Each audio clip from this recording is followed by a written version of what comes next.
Uma boa noite, meus amados irmãos e irmãs. Que a infinita graça do nosso Senhor possa, de alguma maneira assim, muito especial, inundar os nossos corações. Eu quero convidá-los a abrirem suas Bíblias aqui no livro do profeta Daniel.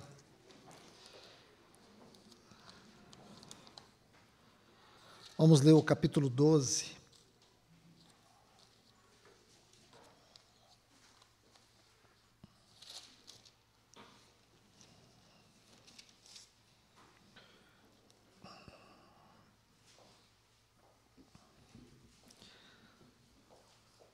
Vamos ler do versículo 1 até o 10. Está assim.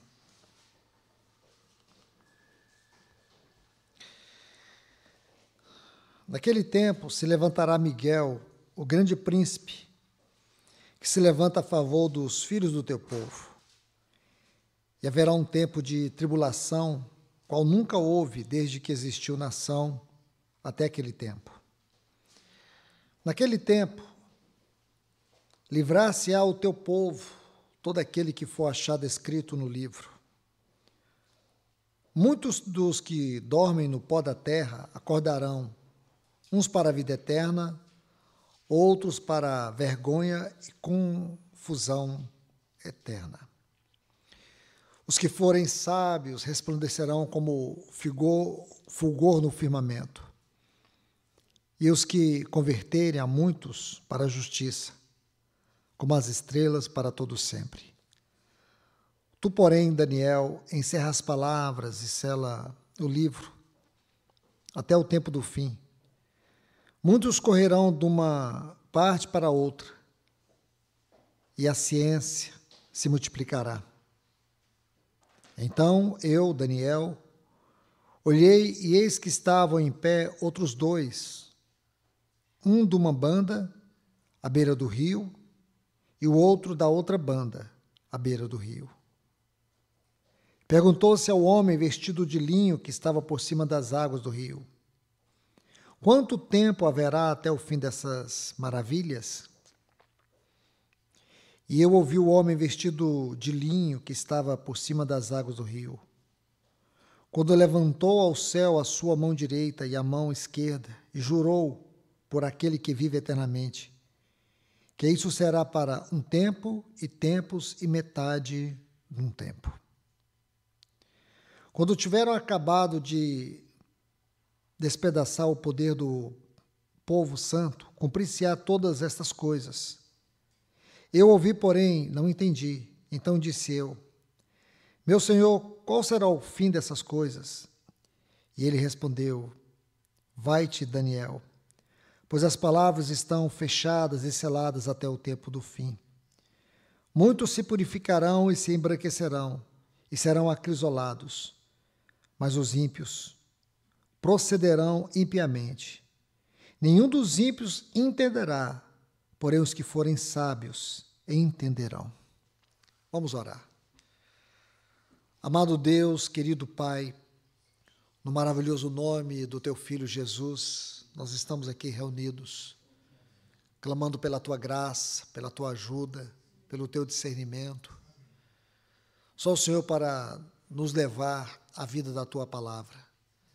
Senhor, nós não buscamos aqui conhecimento, nós buscamos aqui a experiência com a Tua voz, com a Tua palavra. E vem, Senhor, e nos revela um pouco mais do Senhor nessa noite. Nós queremos, Senhor, poder Te receber na leitura desses textos. Nós queremos ser tocados, corrigidos, nós queremos ser encorajados, edificados como Teu povo para a glória do Teu nome. Esta é a nossa oração. Em nome de Jesus, amém.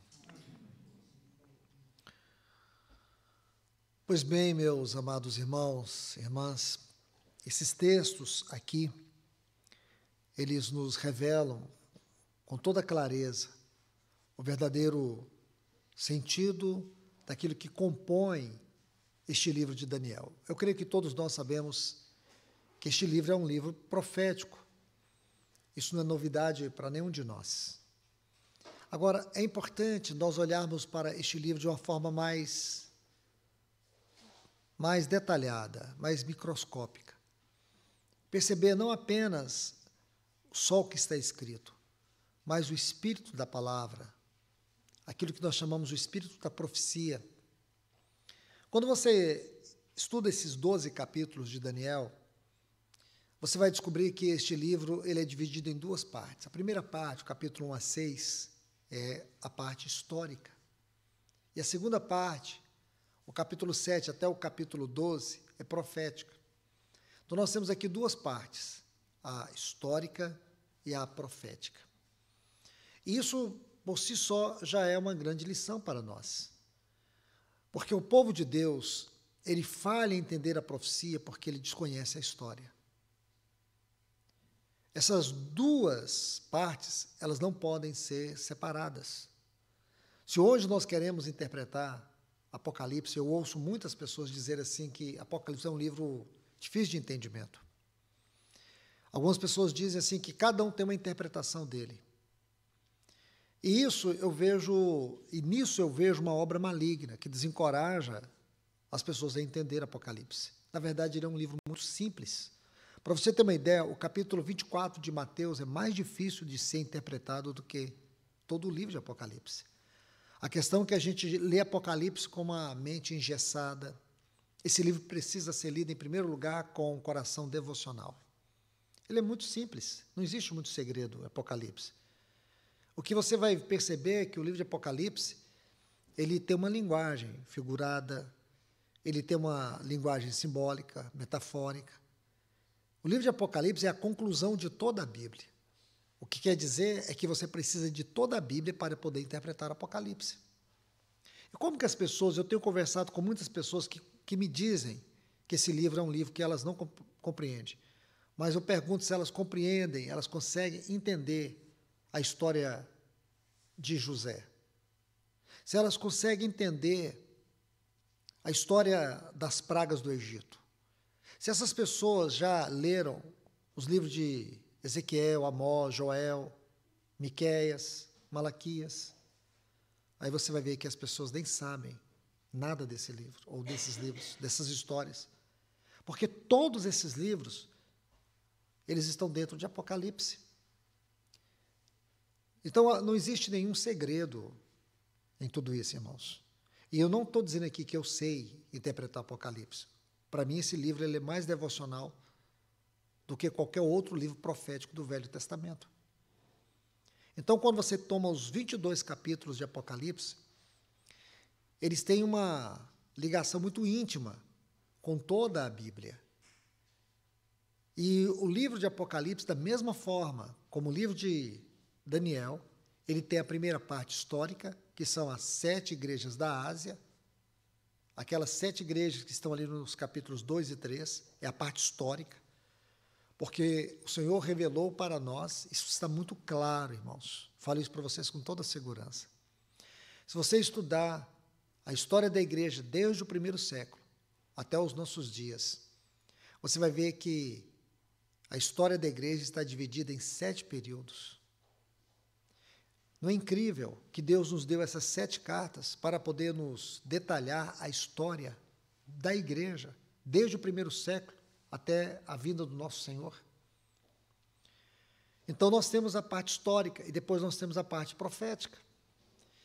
E o livro de Daniel, da mesma forma. E esses 2 livros, eles têm uma íntima ligação. Só que nós precisamos entender, e o nosso foco aqui não é Apocalipse, é Daniel. E o que eu quero trazer para os irmãos, nada mais, nada menos do que uma leitura devocional, da mesma forma que nós estudaríamos Apocalipse. A questão é que as pessoas preferem escolher uma escola, e já me perguntaram, você é de qual escola de interpretação? Irmãos, eu não tenho nenhuma escola de interpretação. A minha escola de interpretação é a Bíblia, que interpreta a própria Bíblia. Eu já perguntei para muitas pessoas que debatem sobre isso. Eu pergunto assim para elas, você sabe o que é hermenêutica? Elas não sabem. Então, você não sabe o que é hermenêutica, também não sabe quais são as regras da hermenêutica. A hermenêutica é a ciência da interpretação da Bíblia. E a lei áurea da hermenêutica é a principal. A Bíblia interpreta a própria Bíblia. Então, em primeiro lugar, a interpretação de Apocalipse está em Apocalipse. Em segundo lugar, a interpretação de Apocalipse está nos demais livros da Bíblia.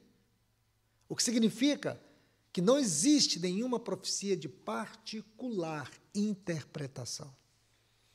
E você vai ver que muitas pessoas escreveram livros comentando Apocalipse como se eles tivessem a revelação de Apocalipse. Nenhum homem tem a revelação de Apocalipse.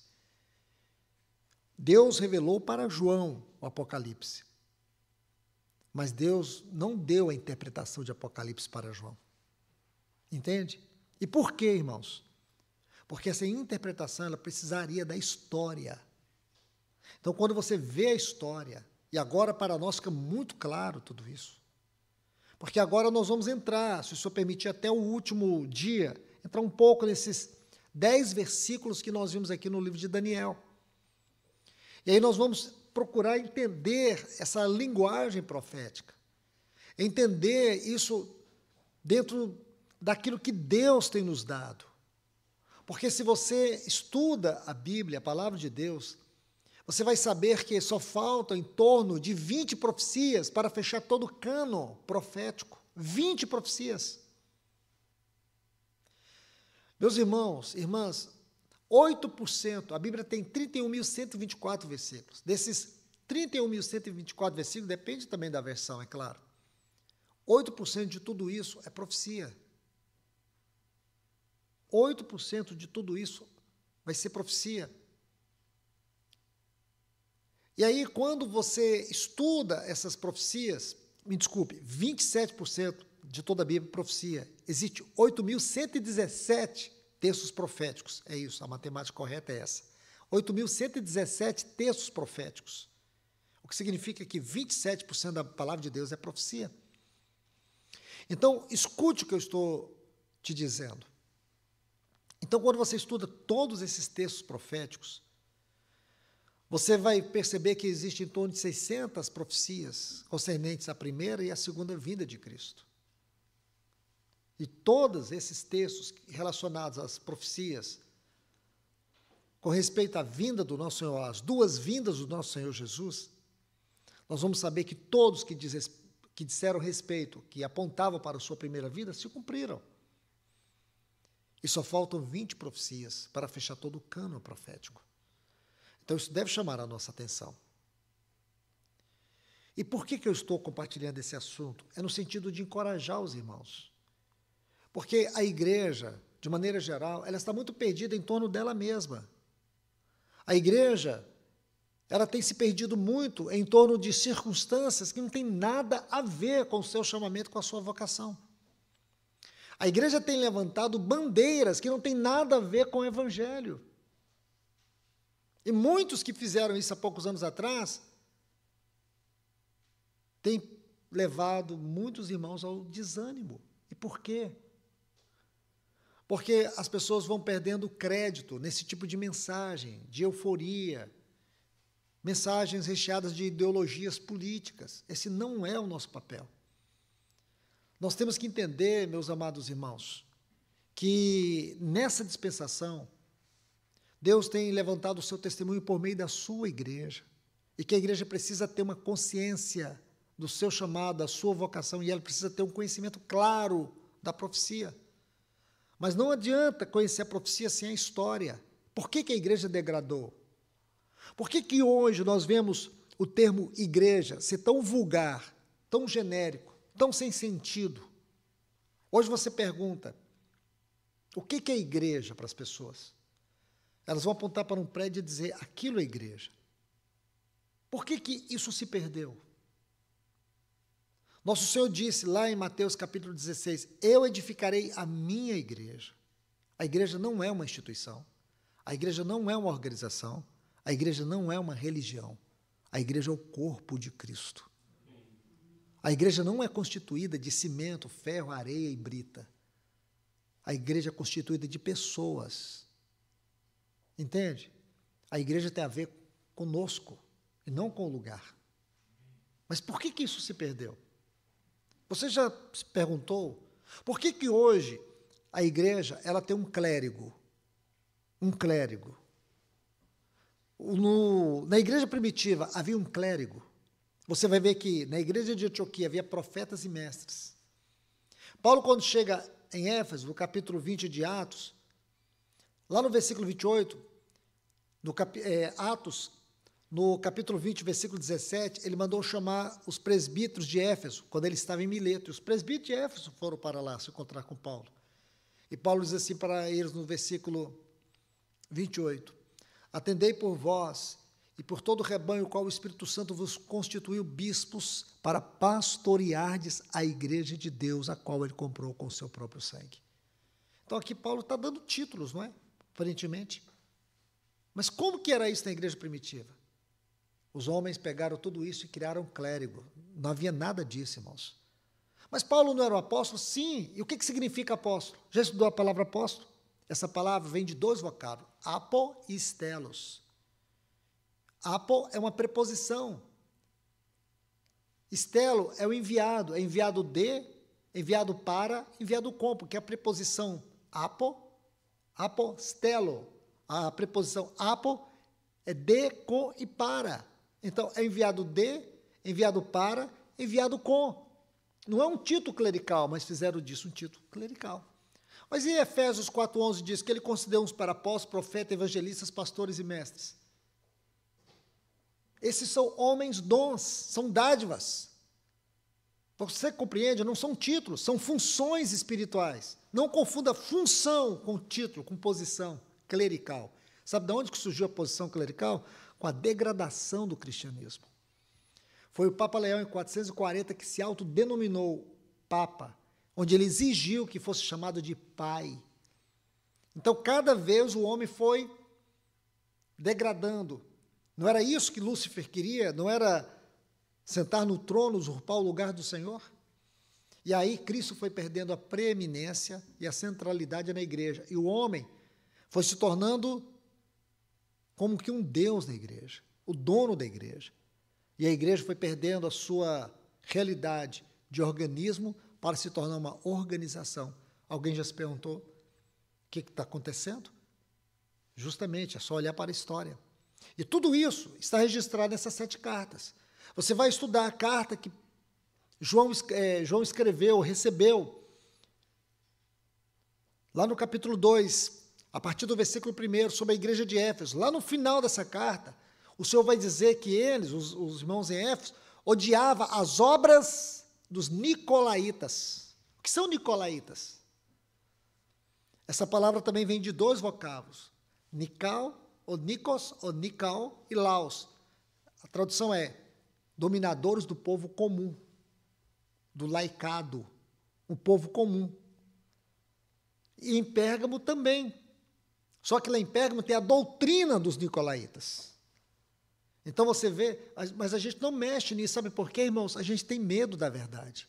Porque a verdade vai mexer conosco, não é verdade? Vai mexer com a nossa posição, com a nossa instituição. E se os irmãos tiverem os olhos abertos?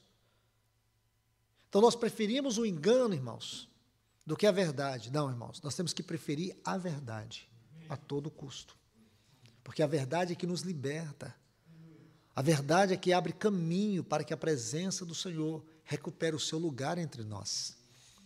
Aí nós saímos daquela esfera do culto show. O culto tem que ser um programa, um show, uma apresentação. Homens com vocabulário polido. Não importa se tem unção ou se não tem unção. Não importa a vida.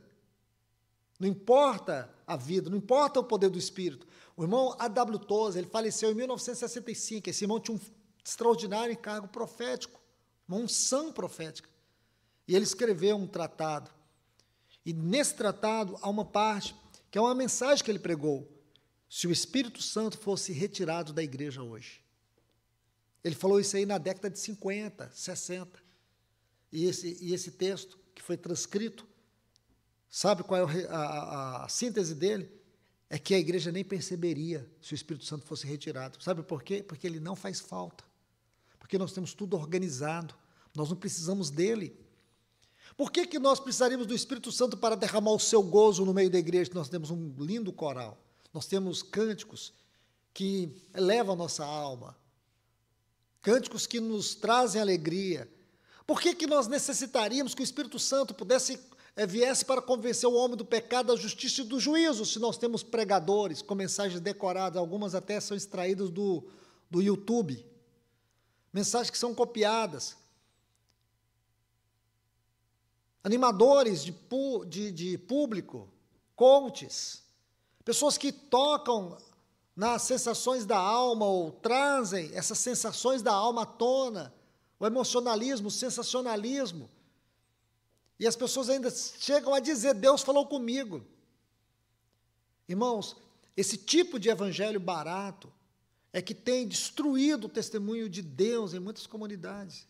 O trabalho de Deus hoje é recuperar o seu testemunho no meio do seu povo. E nós precisamos ser uma comunidade profética. Nós precisamos ser uma comunidade que não anda às escuras. Nós temos que ser uma comunidade alinhada com a palavra de Deus. Nós não podemos ser uma comunidade confusa quanto à palavra profética. Como que nós podemos nos declarar um povo de Deus se nós não estamos alinhados com a mente de Deus, com o propósito de Deus? Nós temos como que, de maneira sutil no nosso meio, aquela filosofia epicureu, comamos e bebamos que amanhã morreremos. Sabe o que é isso? É o evangelho imediato, só importa o hoje. Nós não vivemos um evangelho genuíno, verdadeiro, aquele evangelho apostólico, aquele evangelho que o nosso Senhor Jesus pregou, que os apóstolos pregaram, a mensagem que perfura, a mensagem que nos constrange, a mensagem que nos traz um senso de arrependimento, não só do que fazemos, mas de quem somos. Isso tem que ser recuperado no meio do povo de Deus. A igreja precisa retornar à prática do evangelho. A igreja precisa retornar à sua consciência profética. É assustador você ver que a grande maioria dos irmãos não tem o menor interesse por profecias. Não tem. Por outro lado, amam a doutrina pervertida da prosperidade. O evangelho da euforia. Eu venho de uma cidade que ela é considerada a capital que tem o maior número de evangélicos no Brasil. Perto de nós tem uma cidade de quase 1 milhão de habitantes. Estima-se que tem em torno de 40% a 50% de evangélicos dessa cidade, Anápolis. Irmãos, há muitos anos atrás, há décadas atrás, eu sempre falava para os irmãos dessa consciência profética e da grande tragédia que seria a igreja renunciar a isso. Goiânia, a cidade que eu vivo, é a cidade que tem o maior número de catedrais. Mas os índices de degradação moral e espiritual é um dos piores do Brasil. E sabe por quê, irmãos? Porque o sal, quando ele não salga, para nada mais presta. A igreja, ela precisa ser um luzeiro nesse mundo. E o que eu tenho percebido é que, de alguma maneira, Deus está extraindo, reivindicando os seus remanescentes para esse tempo. E que o Senhor, sim, Ele vai trazer o juízo dele sobre as nações. Mas um povo vai ser guardado aqui. E não vai ser essa cristandade que nós estamos vendo aí hoje, que será reprovada no tribunal de Cristo. O compromisso de Deus é com aqueles que têm compromisso com Ele. Aqueles que têm compromisso com a sua palavra, com o seu testemunho. Aqueles que, assim, como aquele pequenininho remanescente, estava ali, lá no capítulo 2 de Lucas, esperando a vinda do Messias. Era um grupo pequeno, que estava aguardando a vinda do Messias, e o Messias nasceu ali para eles. Que coisa linda! Da mesma forma hoje, há um remanescente aqui, que aguarda, com extrema expectativa e ansiedade, a vinda do Senhor Jesus. Esses sim, serão guardados desse mundo. Então, é dentro desse contexto que eu quero trazer para vocês essa palavra. E mostrar aqui, nesses versículos que estamos vendo, no livro de Daniel. Como eu disse, esse livro, ele é um livro histórico e profético. E esse livro, ele vai contar para nós também a história de um pequeno remanescente. Como Deus guardou esse remanescente. Sabe por que muitos cristãos, eu pude identificar isso nas minhas conversas com muitas pessoas, eles não gostam do livro de Apocalipse, eles não falam isso, né? Mas eles não gostam, eles querem distância desse livro. Eles preferem culpar o livro do que a ignorância espiritual deles. É um livro difícil de entendimento. E não é. Se você me mostrar um ponto, irmão, esse aqui é muito difícil para mim. Eu já fiz isso com algumas pessoas. Falei, mostra para mim um ponto difícil aqui no livro de Apocalipse. Geralmente elas vão lá para o capítulo 9, né? A quinta trombeta, aqueles gafanhotos lá. Aí as pessoas ficam desesperadas. Ali são figuras de linguagem, está muito claro. Porque é só você olhar o contexto. Ali são trombetas que serão tocadas. São 7 trombetas. E ali fala de uma grande crise mundial que vai surgir no mundo. E se você estudar as outras trombetas, a chuva de granizo, o grande meteorito que vai cair sobre os mares, depois o outro que vai cair sobre as fontes das águas, a quarta trombeta vai vir um grande eclipse sobre o mundo. Agora você imagine, com essas catástrofes, o que vai ser a quinta trombeta? Naturalmente, uma grande crise mundial. E as pessoas, elas vão sentir como que golpeadas por escorpiões. Então, é isso que está na Bíblia, e as pessoas começam a ficar com medo. Então, o que elas preferem? Para justificar a ignorância delas, elas culpam o livro. Mas agora você tem que entender, existe uma linha, um fio de ouro, que vem desde o primeiro capítulo de Apocalipse até o último. É o testemunho de Deus sobre os seus remanescentes, que Deus vai guardá-los. Esses remanescentes, eles são tipificados ali pela igreja de Filadélfia, a comunhão do corpo de Cristo. E você vai ver que esse fio de ouro que percorre esse livro, na figura de João, na figura de Esmirna, na figura de Filadélfia, e depois na figura da Nova Jerusalém, aquela cidade nupcial, você vai ver que esse fio de ouro percorre os 144 mil, que é outra mensagem linda contida nesse livro.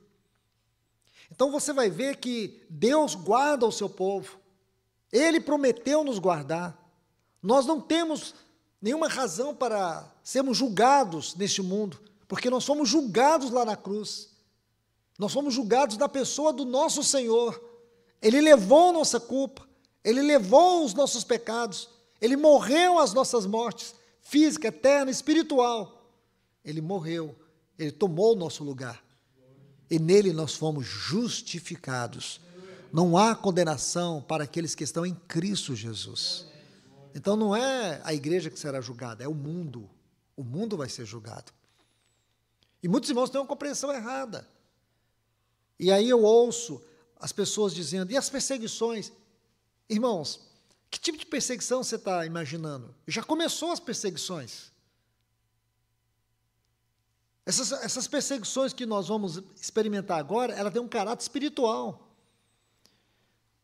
Você quer uma perseguição tão pior, terrível, que está acontecendo hoje no mundo, onde nós nos sentimos como que cuspidos. Daqui um pouco, nós não vamos nem poder usar mais a Bíblia, porque essa Bíblia aqui, ela será extinguida. Esse é um pensamento meu. Porque do jeito que as coisas mudaram tão rapidamente, ela não se enquadra mais. Então eu creio que está faltando muito pouco para que a Bíblia seja banida como nós temos hoje. Ela não poderá ser utilizada publicamente. Por quê? Porque esta Bíblia, este livro, ele confronta o pecado de maneira aberta. Tudo hoje que o homem tem aceitado como uma condição natural, como uma condição normal, como uma condição cultural, e as leis que foram criadas para defender a promiscuidade, a perversidade, a imoralidade, é condenado pela Bíblia. E você acha que não começou, irmãos? Você acha que não? Isso vai intensificar, nós estamos no princípio das dores. Existem países, eu não quero aqui ficar sensacionalizando, e falo com segurança e com temor. Já existem vários países, discussões, inclusive no Brasil, e digo mais para vocês, para estranheza nossa, pastores aqui no Brasil, liberais, estão fazendo parte desse tipo de discussão, porque eles querem uma Bíblia mais inclusiva. Inclusiva. Não quero citar nome por uma questão ética, mas pastores que na minha juventude eram respeitados, um deles, no norte no Nordeste, tinha uma comunidade de 4.000 membros. A comunidade dele hoje tem 1.500 membros. Saiu nos jornais de grande repercussão no país, porque ele tomou uma decisão, juntamente com todos os seus pastores, que a partir daquele momento ele seria uma comunidade inclusiva. O nome é bonito, não é, irmãos? Inclusiva. Mas você sabe o que significa. Essa linguagem hoje, aparentemente tão bonita, inclusiva, o que significa que não há limites, não temos mais que nos preocupar com a opção sexual de ninguém. Nós vamos aceitar todos, porque o Senhor ama todos. Não é verdade? Aí a teologia deles diz assim: Deus ama o pecado, Deus ama o pecador, mas aborrece o pecado. Só que eles esquecem que é o pecador que vai para o inferno, não é o pecado. Esse outro lado eles não mostram. Deus ama o pecador, mas aborrece o pecado. Então venham todos. Só que quem vai para o inferno é o pecador, não é o pecado. Existem países hoje onde o parlamento já proíbe esse tipo de mensagem que fala sobre a condenação do inferno. Meus irmãos, eu não quero perder muito tempo com isso. Eu só quero dizer para você que países como a Inglaterra e alguns lugares nos Estados Unidos, você tem esses dois, na Suécia também, países que tinham uma grande abertura para o Evangelho, países que têm uma história cristã. Esses países hoje são anticristãos. Estados Unidos ainda tem, graças a Deus, ainda como o Brasil, ainda tem uma força cristã.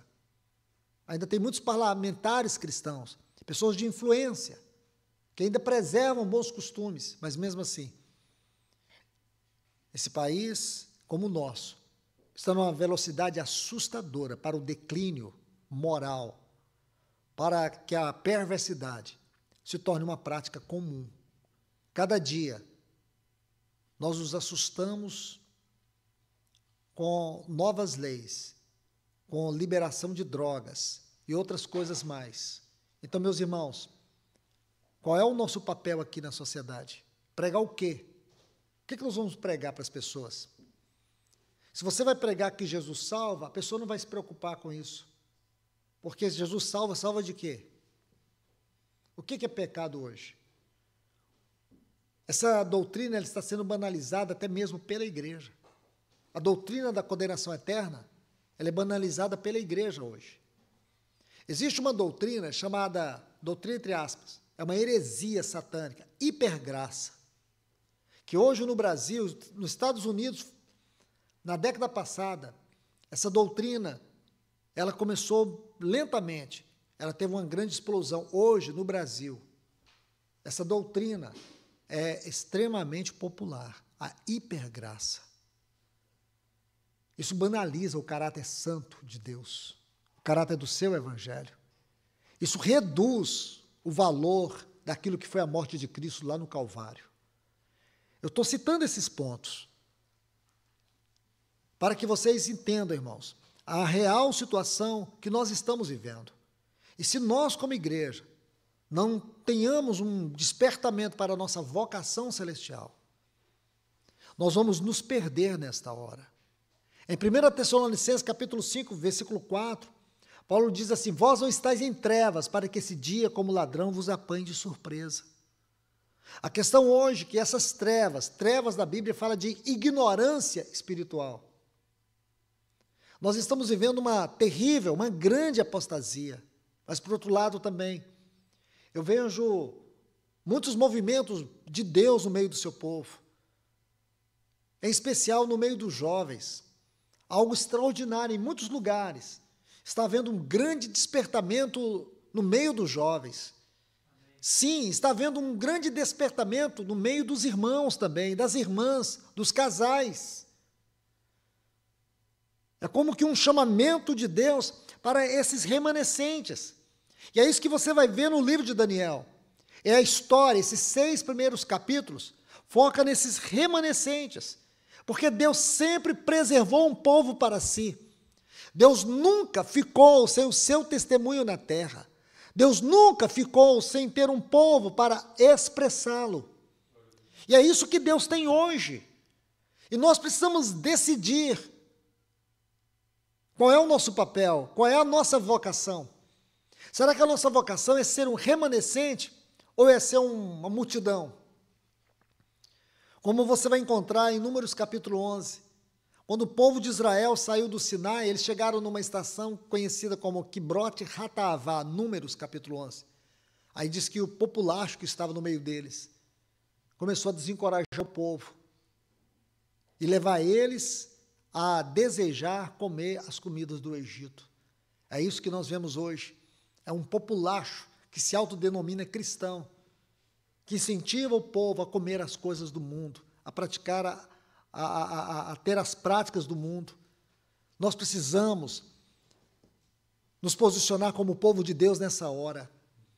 Não há lugar agora, meus irmãos, para que nós venhamos ficar em cima do muro. Ou você verdadeiramente está em busca de um grande mover de Deus, de um avivamento para a sua vida pessoal, ou então você vai ter que se contentar com a degradação, com a religiosidade, com o espiritualismo. Degradação. Aí tem 2 pontos dessa degradação: religiosidade e espiritualismo.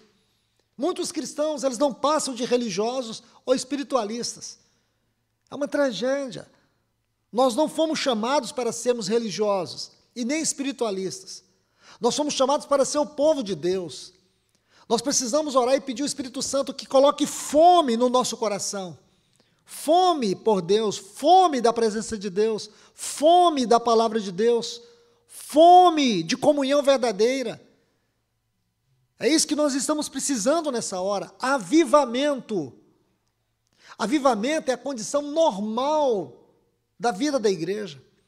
Um grupo cristão que não tem essa busca por avivamento é um grupo que está na contramão do que Deus está fazendo.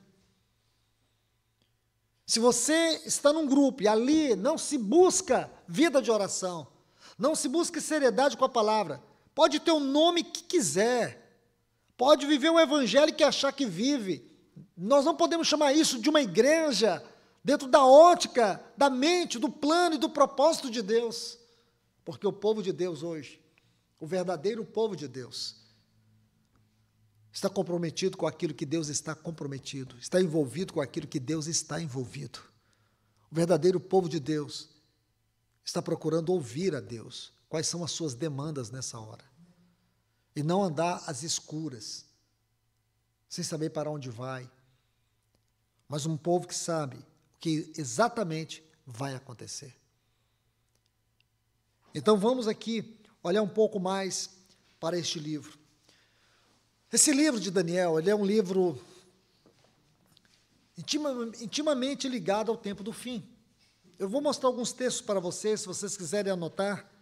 Vem comigo primeiro no capítulo 2, o versículo 28. Vamos ler alguns textos. Daniel, capítulo 2, versículo 28.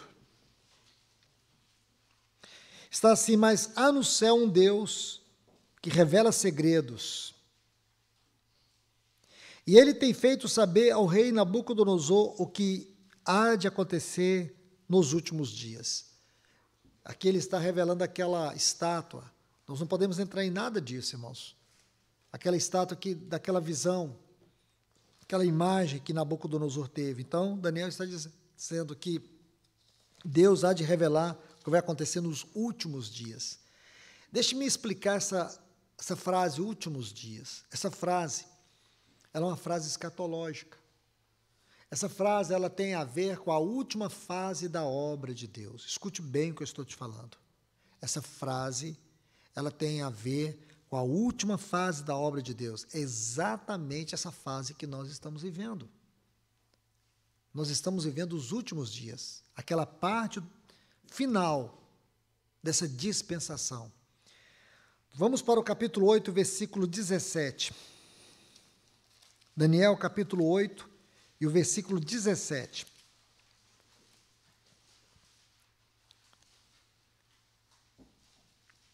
Veio, pois, perto do lugar em que eu estava. Quando ele veio, fiquei amedrontado. E prostei-me com o rosto em terra, porém ele me diz: entende, filho do homem, pois a visão pertence ao tempo do fim. Olha o versículo 19 aí. Ele diz: eis que te farei saber o que há de acontecer nos últimos dias da indignação, porque pertence ao tempo determinado do fim. Aí vamos para o capítulo 11, o versículo 35.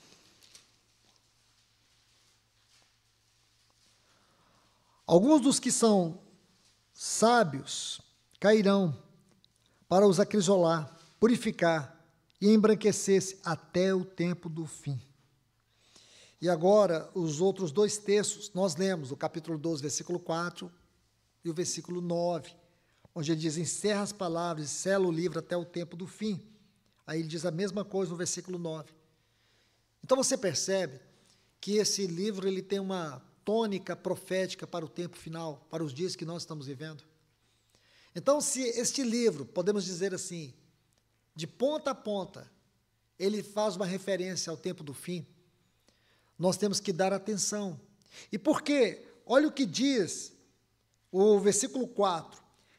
Tu, porém, Daniel, fecha, cerra as palavras. Nós vamos depois entrar com mais tempo nesse texto. E sela o livro até o tempo do fim. Então, quer dizer, o livro de Daniel, ele foi selado até o tempo do fim. O que significa? É agora que ele está sendo aberto.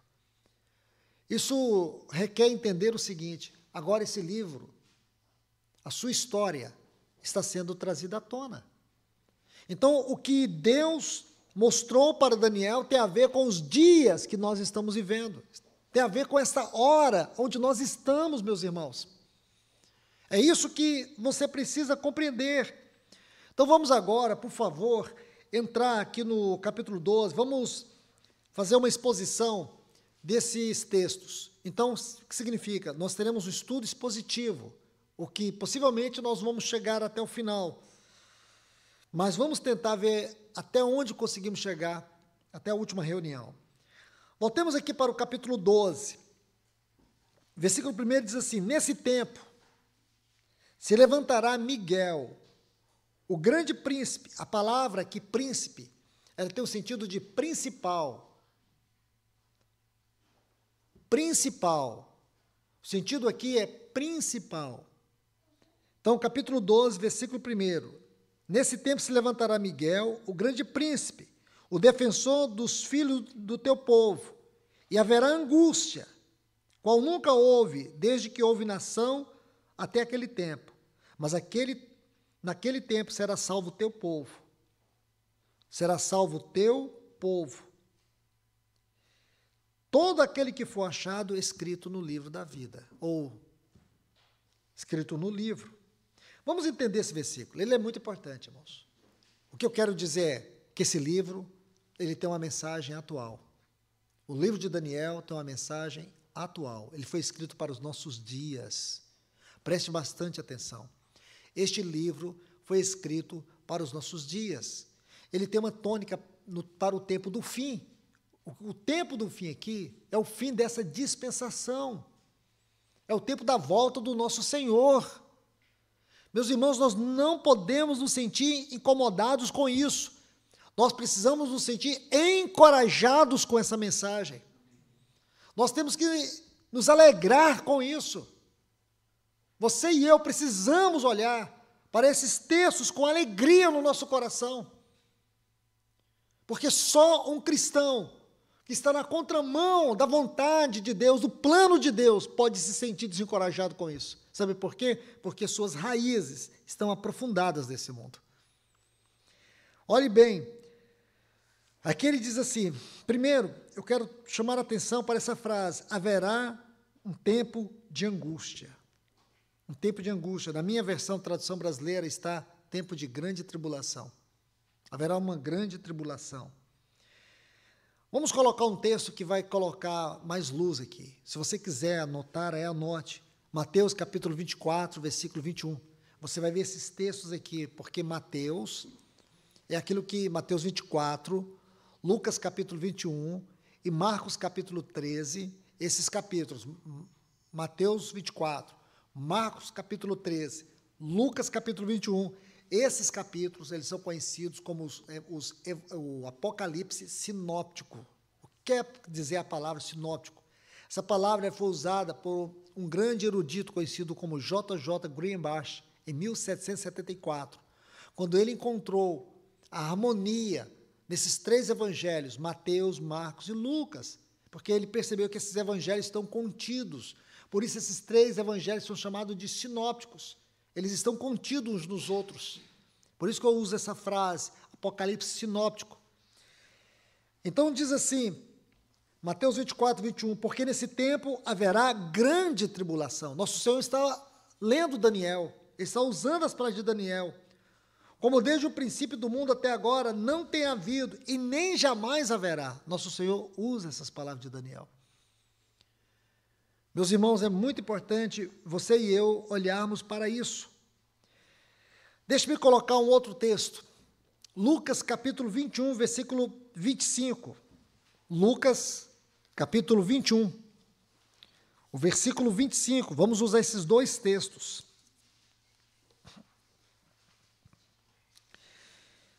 Lucas 21, 25 diz assim, haverá sinal no sol, na lua, nas estrelas, sobre a terra, angústia entre as nações, em perplexidade, por causa do bramido do mar e das ondas. Deixe-me interpretar um pouco aqui esse texto de Lucas. A palavra sinais aqui fala de uma ocorrência incomum. Ocorrerão ocorrências incomum que transcenderão o curso natural das coisas. É isso que significa a palavra sinal. A palavra angústia aqui, como também em Mateus 24, como também em Daniel, fala de apertos, fala também de sofrimentos. Só que aqui Lucas fala assim, angústia entre as nações em perplexidade. A ideia dessa palavra, do texto original grego, é as pessoas não saberão como agir. As pessoas não saberão como agir dentro de uma situação. As pessoas estarão perdidas, sem ação, sem saber o que fazer. É isso que significa a palavra perplexidade. Olha o versículo 26. Haverá homens que desmaiarão de terror e pela expectativa das coisas que sobrevirão ao mundo, pois os poderes do céu serão abalados. Então verá o Filho do Homem vindo da nuvem com poder e grande glória. Aí o versículo 28 diz, ora, ao começar essas coisas suceder, olha o que diz, exultai e erguei a vossa cabeça, porque a vossa redenção se aproxima. O que quer dizer aqui, irmãos? Ao começar essas coisas suceder, quais coisas? As coisas que estão contidas aqui nos versículos 25 a 27. Quando virmos essas coisas, o texto não precisa de explicação, só precisa de leitura. Então ele está dizendo, quando virdes estas coisas, então é só você lembrar o que está escrito aqui nos versículos 25 a 27. Quando essas coisas começarem a acontecer, qual vai ser o nosso papel? Perplexidade? Desânimo? Não. Ele diz, exultai, erguei a vossa cabeça, porque a vossa redenção se aproxima. Que redenção é essa aqui? É aquela redenção que está lá em 1 Coríntios, capítulo 15, a partir do versículo 50. No momento, no abrir e fechar de olhos, lembra? Quando Paulo vai dizer que o nosso corpo corruptível será revestido da incorruptibilidade, e em nós será tragada a morte pela vitória. Será a redenção do nosso corpo. Então, escute, nosso espírito é salvo quando cremos. A nossa alma está sendo salva pelo processo que nós chamamos de caminho da cruz, onde o Senhor está tratando com os nossos afetos. A cruz trata com os nossos afetos, a cruz trata com a salvação da nossa alma. E o nosso corpo vai experimentar redenção na vinda do nosso Senhor Jesus. O nosso corpo corruptível será revestido da incorruptibilidade e em nós será tragada a morte pela vitória. Então aqui vamos olhar detalhes importantíssimos aqui. Então versículo 28 diz assim, exultai. Essa palavra aqui é muito importante. Exultai. O sentido dela aqui não é de euforia, é de responsabilidade. É como que erguer a cabeça. É como que olhar para o alto com alegria, mas não é uma alegria eufórica, é uma alegria responsável. Isso faz sentido. Nós passamos, há poucos anos atrás, uma grande pandemia. Então, muitos cristãos estavam perplexos, até meio que perdidos. Como viver esse momento? Eu creio que foi um princípio de dores que nós pudemos experimentar. Mas eu creio que todo cristão sério, ele não banalizou aquilo, ele agiu com responsabilidade. E eu creio que será esse mesmo sentimento que nós vamos ter quando a terra for visitada pelo juízo de Deus. A Bíblia diz que Deus vai julgar esse mundo. A Bíblia diz que Deus vai julgar as nações. Quando Deus tirou o povo de Israel do Egito, o que Deus fez? Eu vou te dizer o que ele fez. Ele guardou o seu povo na terra de Gozém, a terra de Gozém onde estava o povo de Deus. Lembra quando veio aquelas trevas sobre o Egito? Diz que havia luz nas habitações do povo de Israel. Quando os primogênitos do Egito estavam sendo mortos, os primogênitos do povo de Deus estavam guardados debaixo do sangue do Cordeiro, nos umbrais das suas portas. Deus guardou o seu povo e julgou o Egito. E Deus tirou o seu povo do Egito. Da mesma forma, Deus guardará o seu povo. Deus guardará todos nós. Você não precisa temer. Deus guardará o seu povo. Então veja aqui, algo muito especial. Quando ele diz assim, erguei a vossa cabeça, essa palavra erguei, ela é muito interessante, muito interessante. Esse vocábulo aqui, ele pode ser melhor traduzido em Lucas capítulo 13, versículo 11. Se você quiser ler, eu vou explicar ele bem próximo do texto original. Está traduzido aqui nesse versículo. Lucas 13, 11. Só você voltar um pouquinho aí.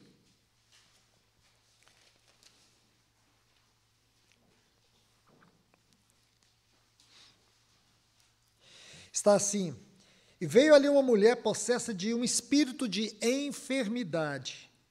Havia já 18 anos. Andava ela encurvada, sem de modo algum poder, essa palavra aqui, ó, endireitar-se. É esta palavra. Erguei a vossa cabeça significa endireitar-se. Aqui há uma exortação intrínseca aqui. O que o Senhor está dizendo é quando nós, aqui tem duas coisas para a gente meditar. Quando nós vimos essas coisas acontecerem, em primeiro lugar, muitos vão exultar, muitos vão se alegrar, agora outros vão precisar se endireitar. Está vendo aqui? De um lado, muitos vão regozijar, mas muitos precisarão endireitar. Endireitar. Aquela mulher, ela tinha um espírito de enfermidade e ela estava encurvada, então ela precisava endireitar. É essa palavra que o Senhor usa aqui no texto grego. É endireitar a nossa vida espiritual. Muitos vão precisar levar esse choque para poder acordar, endireitar a sua vida, tirar as amarras. Quais são as doenças na sua alma que tem afetado a sua vida espiritual? Aquilo que tem te encurvado, que tem te mantido como que aprisionado no pecado, adoecido pelo pecado, que impede você de viver uma vida sã, de viver uma vida correta diante de Deus. É isso que o texto está dizendo, aqui de Lucas capítulo 21, é endireitar a sua vida. Porque o pecado é como que uma enfermidade na nossa alma, que nos mantém subjugados. E é isso que esse texto está dizendo. Então vamos lá. Quando essas coisas começarem a acontecer, devemos nos endireitar. Temos que permitir que o Senhor fale ao nosso coração, irmãos. Porque o tempo que nós estamos vivendo é algo sério. Erguei, traz a ideia de levantar, de tomar uma posição, mas também de corrigir as deficiências na nossa vida cristã. Corrigir as deficiências na nossa vida cristã. Então nós temos que tomar muito cuidado. Vamos voltar aqui para o livro de Daniel. Vamos voltar aqui, vamos continuar a nossa leitura. Então diz assim: naquele tempo se levantará Miguel, grande príncipe, que se levanta a favor dos filhos do teu povo. Aí diz: haverá tempo de tribulação, tempo de angústia. Então nós vimos isso. Haverá sim, irmãos. A Bíblia fala que haverá um tempo de grande tribulação, um tempo de angústia, que esse mundo vai experimentar. Tem um texto, e eu não poderia deixar de citar, onde o Senhor diz sobre a igreja de Filadélfia, no capítulo 3, porque guardastes a palavra da minha perseverança, também eu te guardarei da hora da grande tribulação que virá sobre todos os moradores da terra. Isso é muito importante, irmãos. Está vendo aí, há uma promessa do Senhor. Então aqui, há um detalhe que eu preciso te mostrar. No início do versículo 1 diz, nesse tempo, agora qual o tempo que se refere aqui? Tempo de angústia. Nesse tempo de angústia, Miguel se levantará. Você sabe o que significa Miguel? Miguel significa aquele que é semelhante a Deus. Aquele que é semelhante a Deus. Amados irmãos, irmãs, deixe-me contar algo para vocês. Alguns textos aqui, eu quero colocar as impressões que eu tenho, mas aqui eu respeito, se você pensar o contrário, eu respeito. Porque muitos estudiosos creem que esse Miguel é uma cristofania. Cristofania. Vamos olhar isso aqui de forma exegética mesmo. Vou colocar alguns textos onde aparece Miguel aqui na Bíblia. 4 textos. O primeiro está em Daniel, capítulo 10, versículo 13.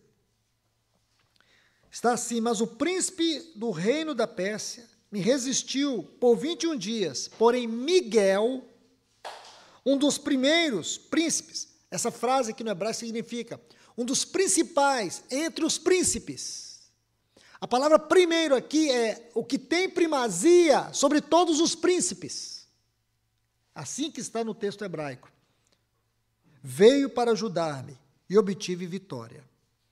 Ainda nesse capítulo 10, versículo 21, está assim: mas eu te declarei o que está expresso na Escritura da verdade.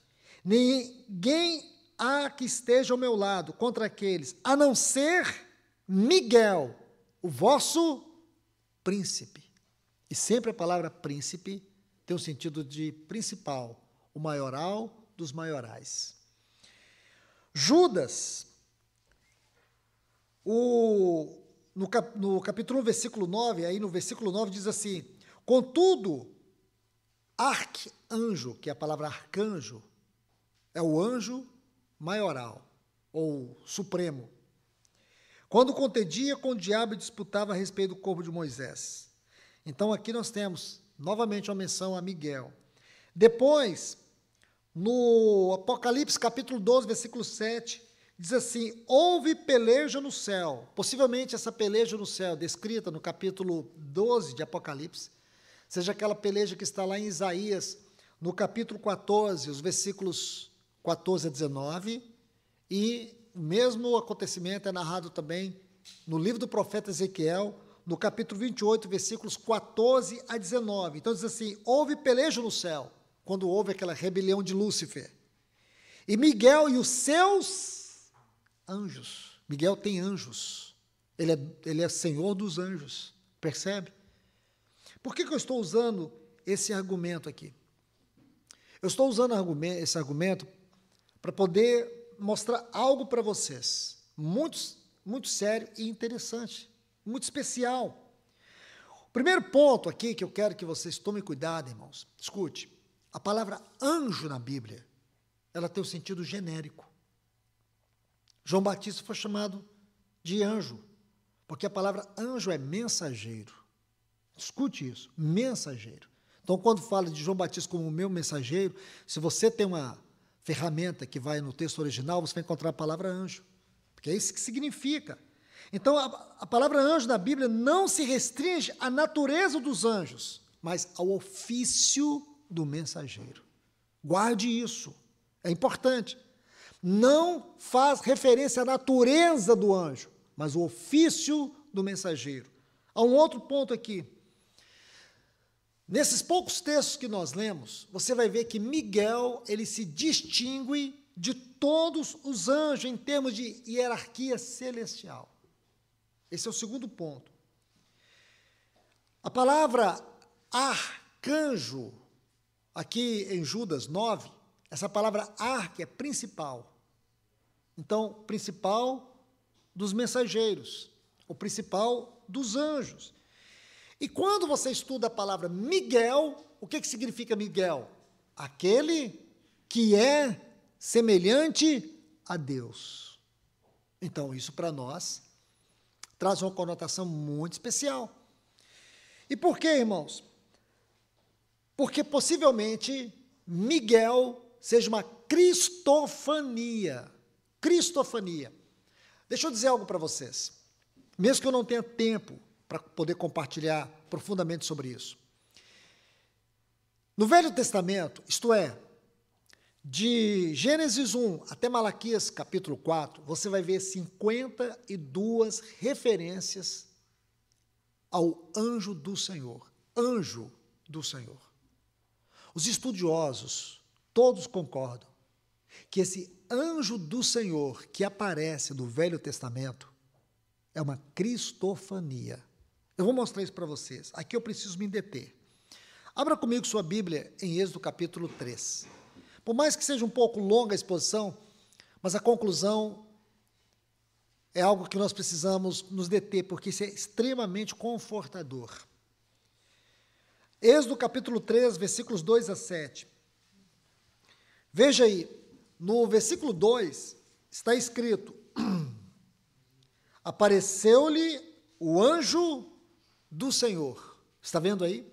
Essa frase, anjo do Senhor, é uma cristofania. Cristofania. São as aparições de Cristo no Velho Testamento. Numa chama de fogo, no meio de uma sarça. Moisés olhou, e eis que a sarça ardia no fogo, e a sarça não se consumia. Então disse consigo mesmo: irei para lá e verei essa grande maravilha, porque a sarça não se queima, não se queimava.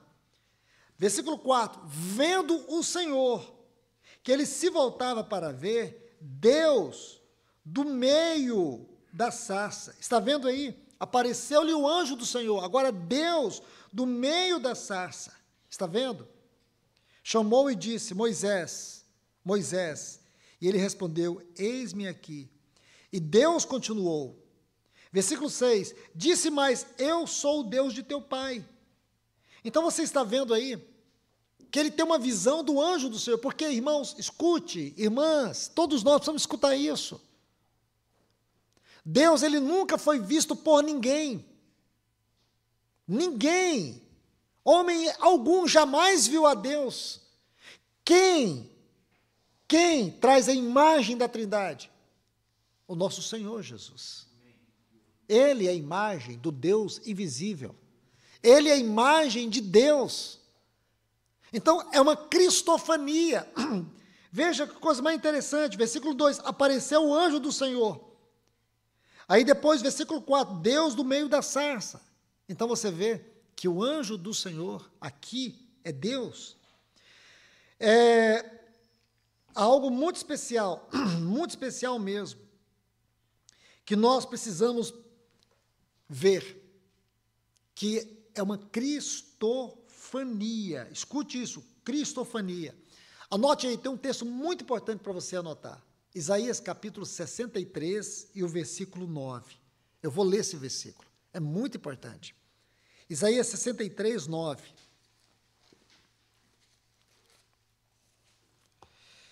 Olha o que diz esse texto. Em toda a angústia deles, foi eles angustiado. Agora olha essa frase. E o anjo da sua face. Olha o que diz. O anjo da sua presença, ou da sua face. Irmãos, essa palavra presença aí no hebraico é a palavra peniim, da onde vem a palavra peniel. Peniim, da onde vem a palavra peniel, face. Em algumas Bíblias está presença, em outras está face. Então, o que significa aí? É o que eu estou acabando de dizer. A palavra presença aí, ela não está em conformidade com o texto original, porque no texto original a palavra é peniim, isto é, face. O anjo da sua face o salvou. Se você vai para Gênesis, o capítulo 32 e o versículo 30, você vai ver aquilo que Jacó diz: vi Deus face a face. Jacó estava lutando com quem? Com o anjo do Senhor. Então, quando ele está lutando com o anjo, aí o que ele vai dizer? Vi Deus face a face. Então, agora, começa a criar sentido para nós. Por isso eu creio que esta alusão aqui de Miguel é muito importante, porque há uma alusão ao nosso Senhor Jesus. Porque você vai ver o nosso Senhor no Antigo Testamento, em 52 citações, como sendo ele o anjo do Senhor. Esta é uma cristofania. Existem outras cristofanias, por exemplo, em 1 Coríntios capítulo 10, versículo 4, diz assim que havia uma pedra, quando o povo de Israel saiu do Egito, vocês se lembram? Eles caminharam por 42 estações. Quando eles chegaram em Horebe, lembra que o povo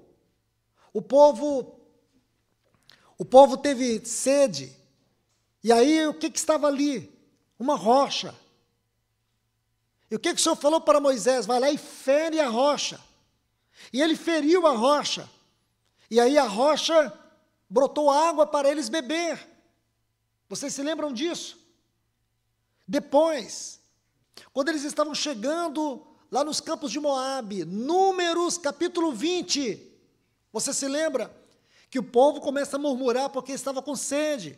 E o que Deus diz para Moisés? Fale a rocha. Aí Moisés, ele estava angustiado, e ele bateu com o cajado na rocha, e ele foi reprovado ali. Porque a palavra rocha, lá em Horebe, é a palavra que dá o sentido de um penhasco, de uma pedra pequena. É assá. Quando, lá em Números 20, o Senhor manda Moisés falar a rocha, a palavra ali é selá, é um penhasco, é uma rocha grande, porque ali fala de Cristo na sua humanidade, e a outra fala de Cristo exaltado, glorificado. Ele já havia sido ferido.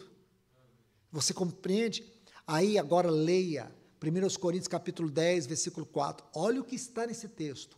Havia uma rocha que o seguia, e a rocha era Cristo. É mais estranho, né, irmãos, que pensar no anjo do Senhor, né?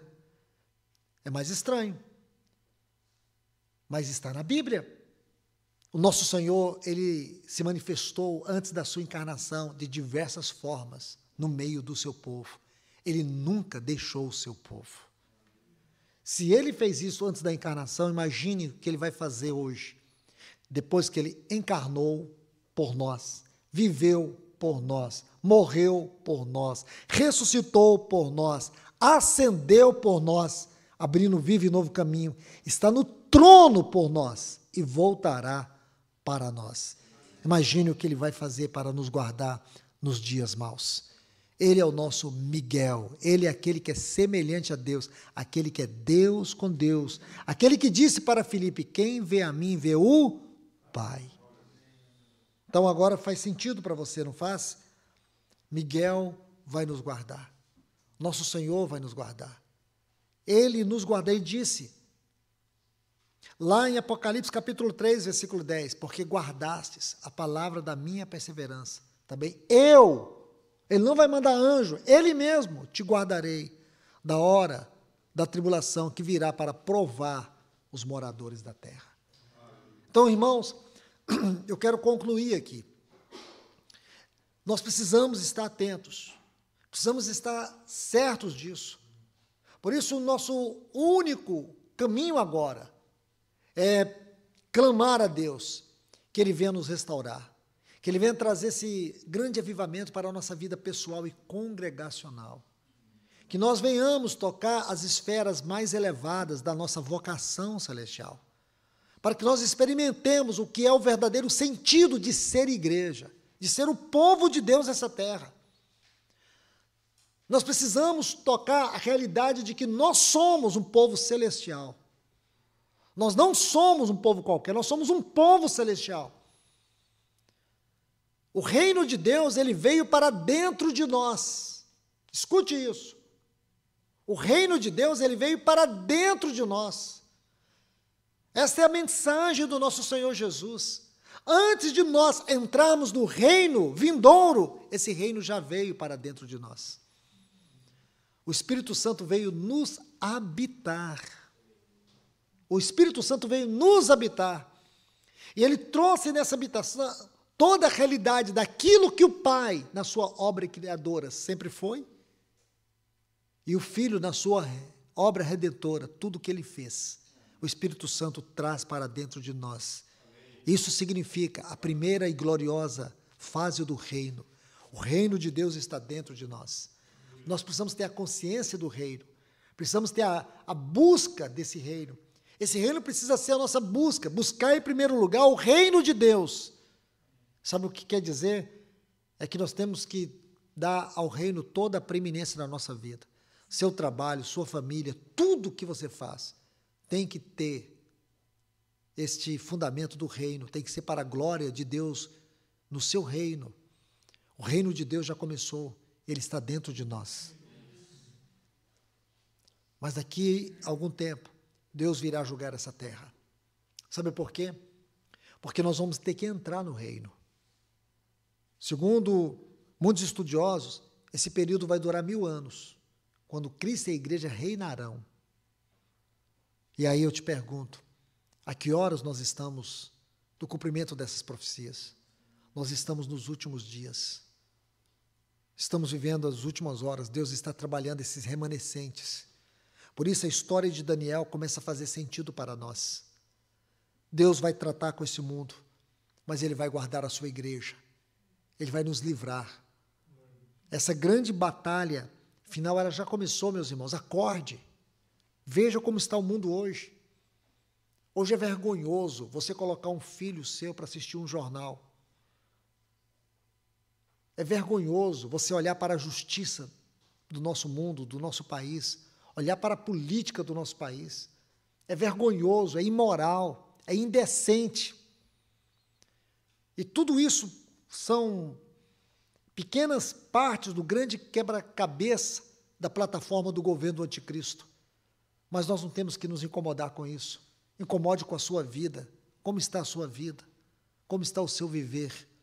Se há alguma necessidade, clame ao Senhor, que Ele vai suprir, Ele vai te encher, Ele vai te transformar. Essa palavra tem que ser vida em cada um de nós. Essa palavra tem que ser um chamamento de Deus para nós. Então, meus irmãos e irmãs, que Deus vos abençoe. Pai, nós te louvamos, nós te agradecemos, nós te bendizemos, Senhor. Continue falando conosco, Senhor. Continue derramando a Tua palavra como vida para dentro de nós.